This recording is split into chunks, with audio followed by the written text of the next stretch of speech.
오늘은 7월의 마지막 주입니다. 내일부터는 이 8월의 시작인데 지난 한 주 여러분 어떻게 보내셨습니까? 저는 특별히 그 중고등부 친구들하고 여름 수련회를 참석했었는데 정말 3년 만이죠.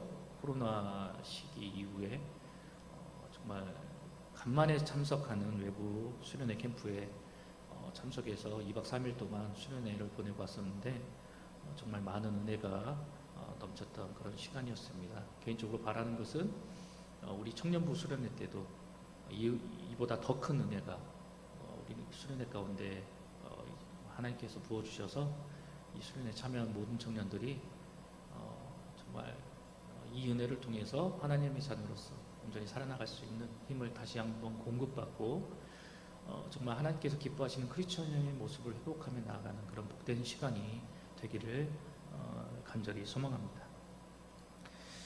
지금 연일 계속해서 뜨거운 날들이 계속 되어지고 있다가 오늘 정말 단비와 같은 비가 내리고 있는데 지난주까지만 해도 너무나도 뜨겁고 무더운 더위가 계속 되었습니다.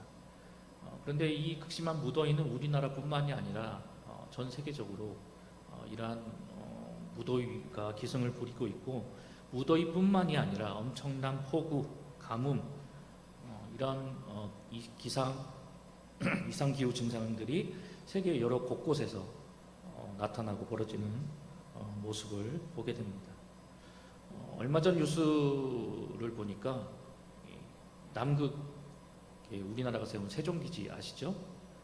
세종기지에 여러분, 세종기지가 어디 있다고요? 남극에. 남극에 내리면 뭐가 내려야 될까요? 눈이 내려야 되겠죠. 근데 비가 내렸다라는 뉴스를 본 적이 있습니다.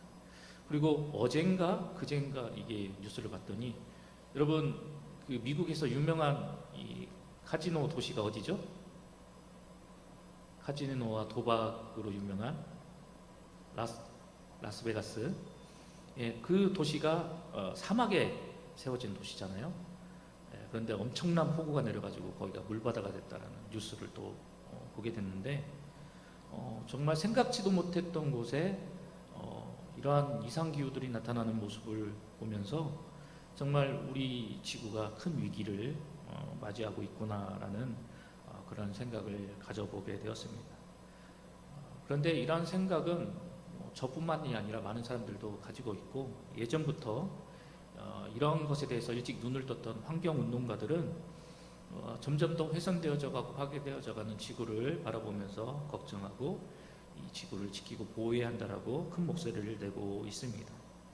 그리고 자연을 파괴하고 훼손하는 행위를 당장 멈춰야 된다라고 주장을 합니다. 그 이유는 우리가 잘 알고 있는 것처럼 이대로 가면, 이대로 우리의 자연 환경이 훼손되어지면 이로 인해서 우리 인류는 큰 피해를 입을 것이 자명하기 때문입니다. 비단 환경운동가뿐만이 아니라 이제는 모든 나라들에서도 환경보호를 하고 지구를 지키자는 이런 의견에는 모두 다 동일한 모습을 보이기도 하는데요. 다만 환경을 보호하고 환경 파괴로 인한 재해를 막기 위해 어디에 초점을 두고 어디에 맞춰서 대비를 해야 될 것인가에 대해서는 서로 다른 의견을 보이는 모습을 보게 됩니다. 어떤 국가는 환경보호를 해 나가는 데 있어서 가장 우선적이고 필요한 것은 돈이기 때문에 더 많은 돈을 보유해야 된다고 생각을 해서 더욱더 적극적으로 이 경제활동과 산업화에 치중을 하는 그런 모습을 보이는 국가들이 있습니다. 그 대표적인 국가를 손꼽자면 아마 중국이 아닐까 싶은데, 중국은 지금까지 국가 경쟁력을 키워나가고 많은 외화를 벌어들이기 위해서 국가 자체에서도 이런 국가 정책으로 이런 모든 것들을 행해나가고, 또한 산업화도 매우 적극적으로 진행해 나가는 그런 모습을 보여주었습니다. 그런데 이로 인해서 생긴 부작용이 있죠. 환경 파괴와 여러 가지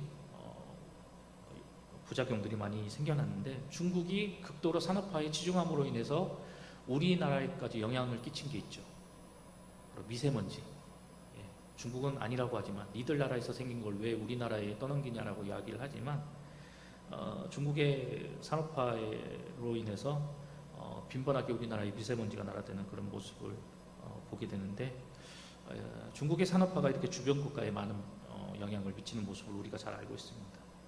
그런데 이와는 반대로 정말 지구의 환경과 자연 생태가 더 나빠지기 전에 그 원인이 되는 행동을 우리가 멈추고 규제를 하자고 행동의 변화에 초점을 둔 그런 나라들도 있습니다. 그래서 더 좋은 방법을 유추하기 위해서 이러한 뜻을 가진 나라들이 서로 정책을 나누고 의견을 나누는 모습을 보이고 있는데요. 그 일례로 이 탄소가스 배출을 막기 위해 국제적인 회의를 진행해 나가는 모습을 우리가 보게 됩니다.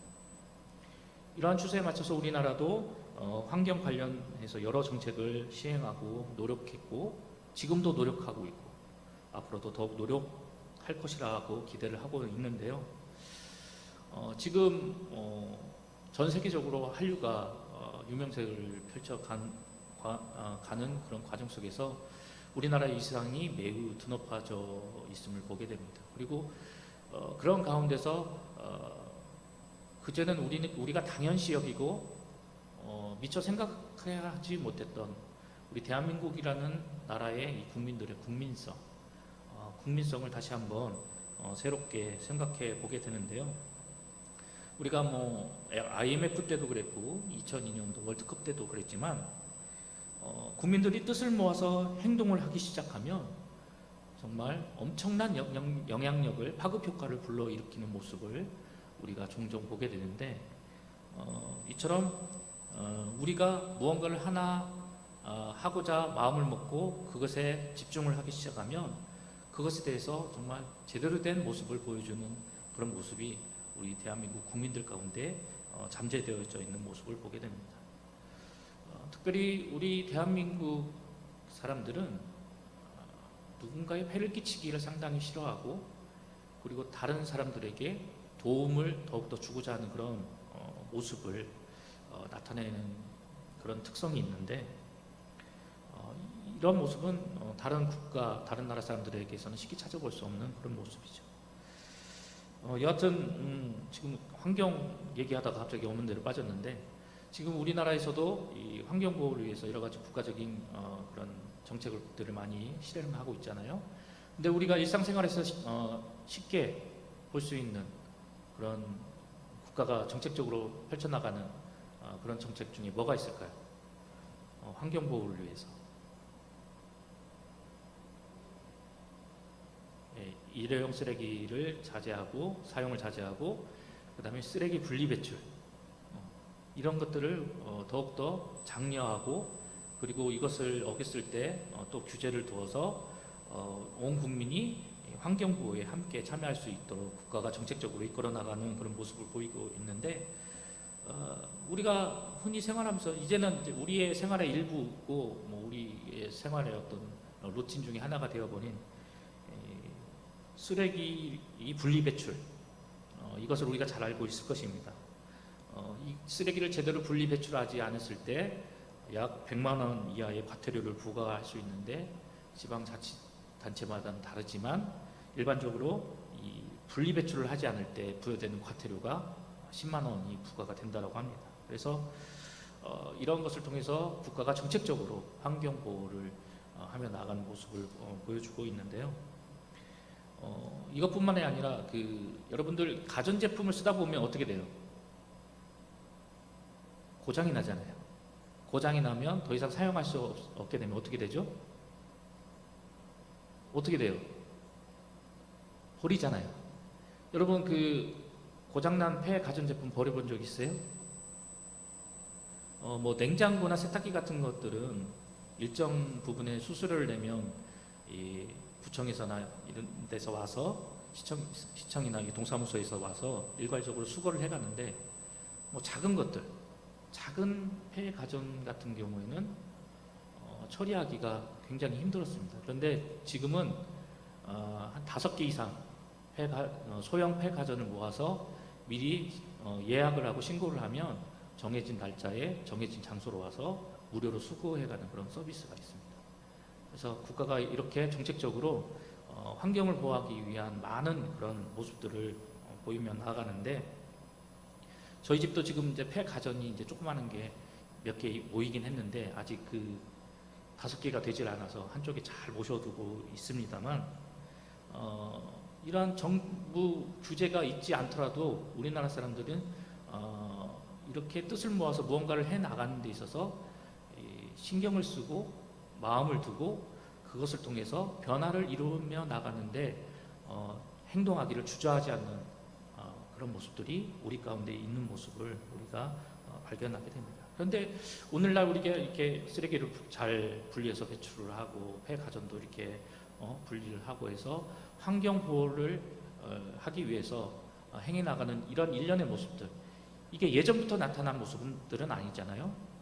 비단 과거 10년 전에 우리 모습만 봐도 이런 모습들을 찾아보기 힘든 그런 모습들이었는데, 예전에는 재활용 쓰레기, 일반 쓰레기 할 것 없이 다 한꺼번에 막 버리고 한꺼번에 쌓아놓고 그런 모습들이었는데, 이제 환경을 보호하고 생태계를 지키며 나가야 되는 이 중요성을 인식하게 되면서 점차 우리의 의식과 마음과 행동의 변화들이 변화가 일어나게 된 모습들을 우리가 쉽게 보게 됩니다.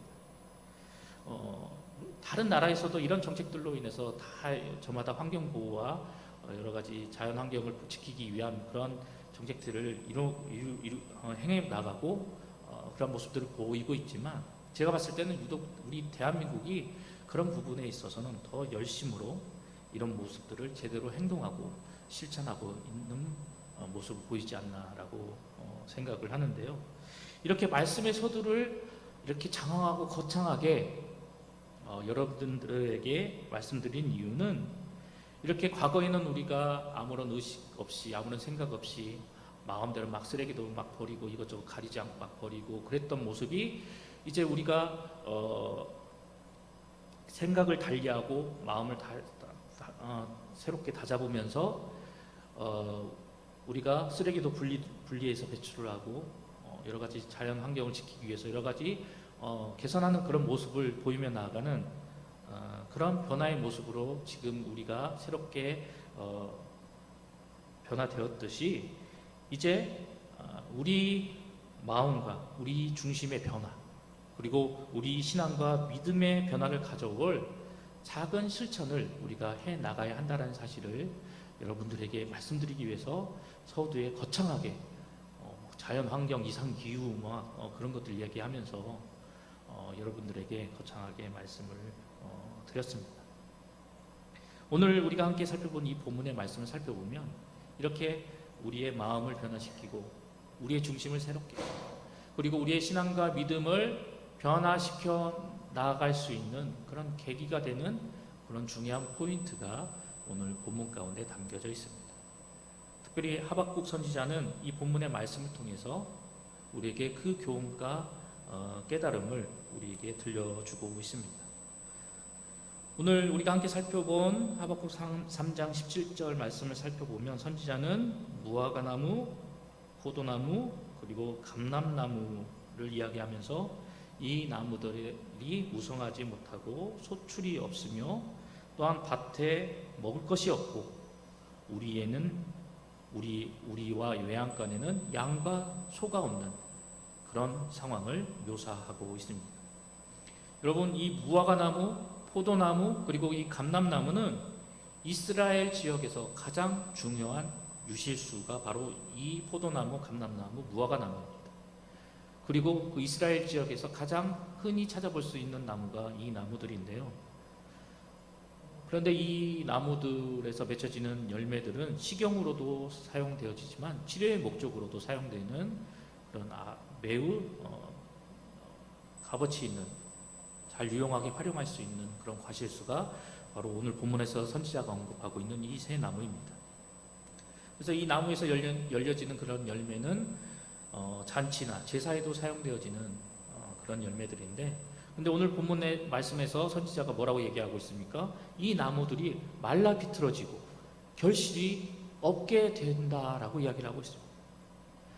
이 나무들이 무성치 못하고 열매도 없고 소출도 없게 될 것이다 라고 이야기를 하고 있는데, 이것을 한마디로 요약해서 이야기한다면 먹을 것, 마실 것이 없는 상태를 맞이하게 된다라고 이야기하고 있는 것입니다.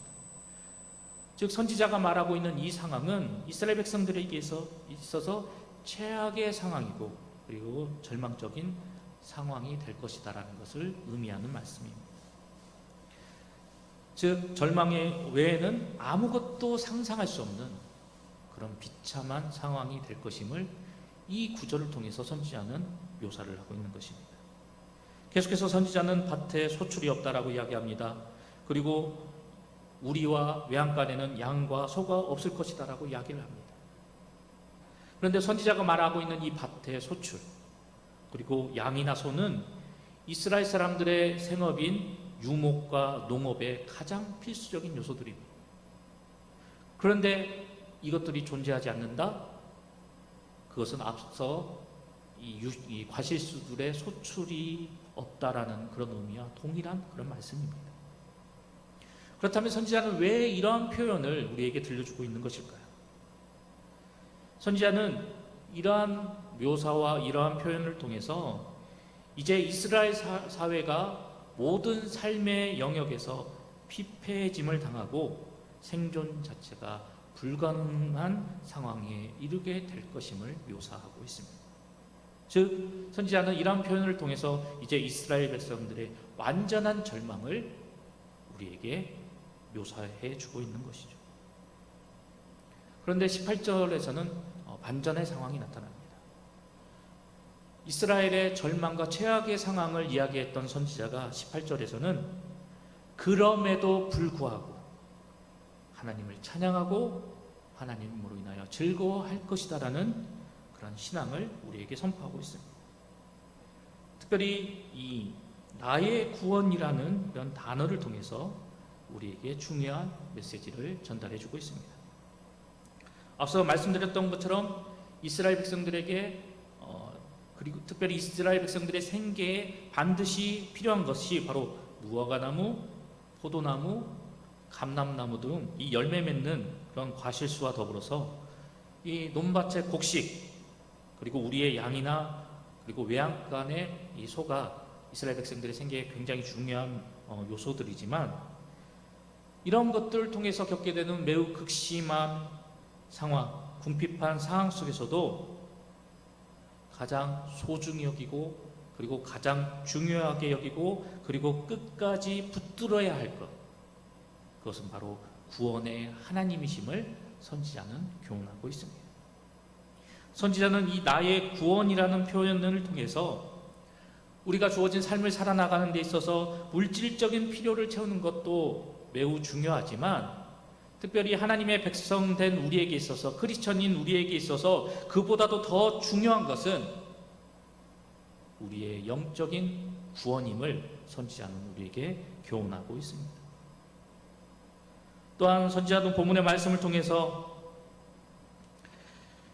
오직 여호와 하나님을 통해서만 참된 구원의 기쁨과 즐거움을 얻게 된다라고 교훈하고 있는데, 선지자가 우리에게 이렇게 교훈하고 있는 것은 바로 우리의 소망과 구원의 궁극적인 원천이 바로 여호와 하나님이 되시기 때문에, 비록 앞에 선지자가 17절의 말씀을 통해서 우리의 삶 속에서, 우리의 생활의 모든 전반적인 영역 속에서 내가 소유하고 있는 모든 것을 다 잃어버리고 다 그 모든 것들을 빼앗긴다 하더라도, 그럼에도 불구하고 내가 하나님과 함께하고 하나님과 동행하며 그분 안에 거하는 것이 우리에게 있어서 가장 중요하고 소중한 것임을 선지자는 본문의 말씀을 통해서 우리에게 교훈합니다.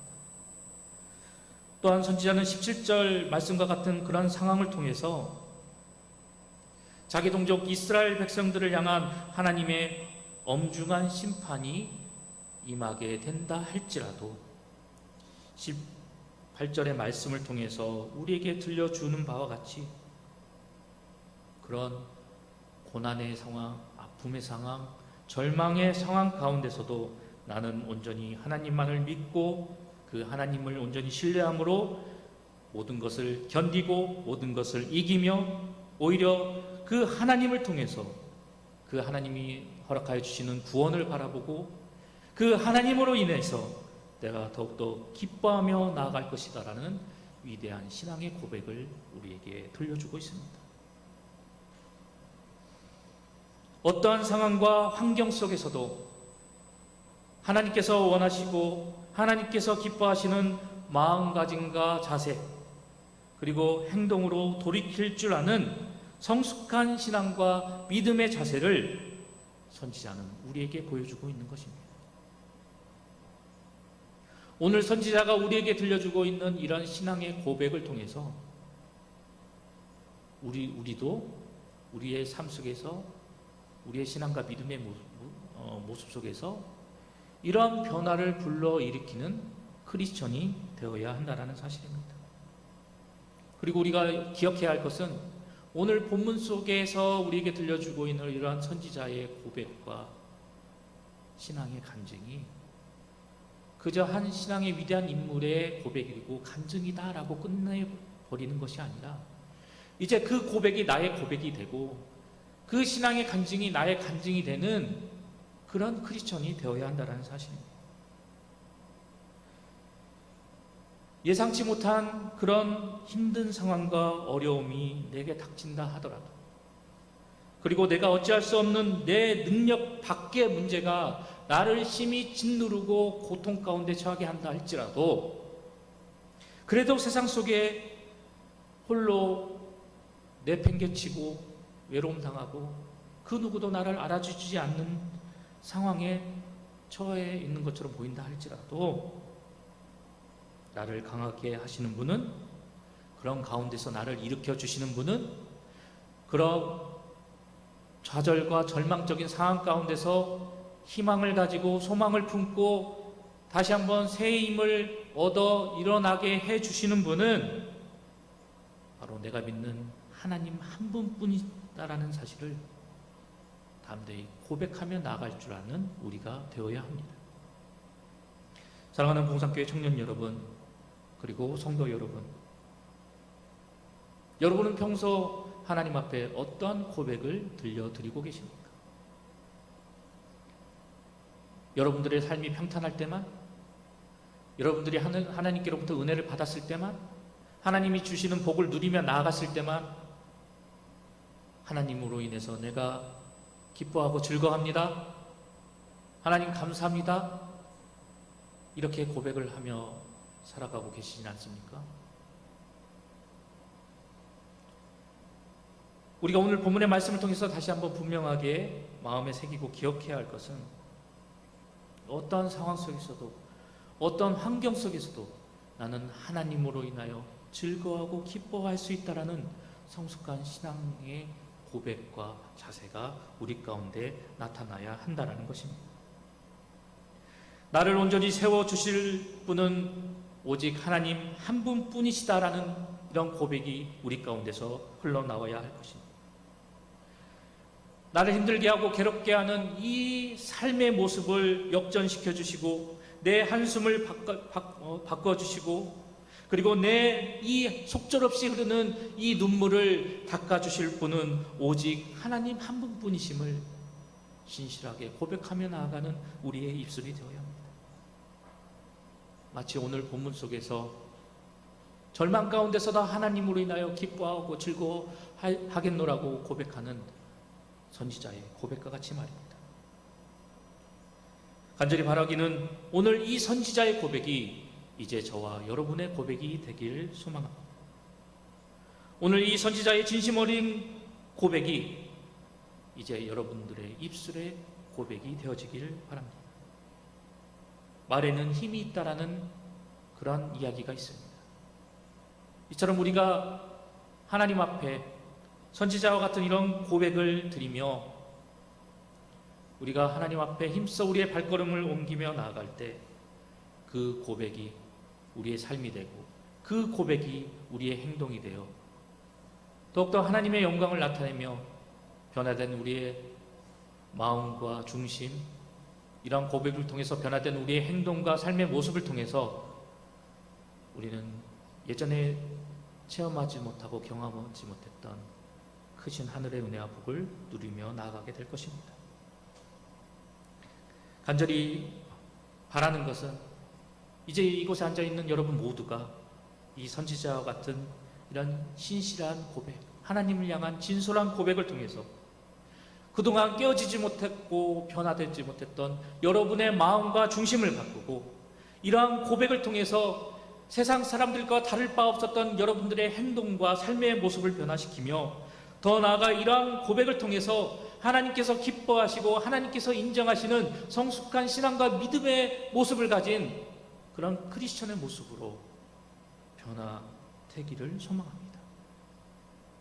그래서 이러한 변화된 모습을 통해서 구원의 하나님을 직접 체험하는 여러분 모두가 되길 바라며 이렇게 변화된 모습을 통해서 지금까지는 한숨과 원망, 좌절의 소리만 내뱉었던 그러한 삶 속에서 하나님을 향한 감사와 찬양과 기쁨의 고백이 끊이지 않는 은혜로운 삶을 살아나가는 주인공들이 되기를 소망합니다.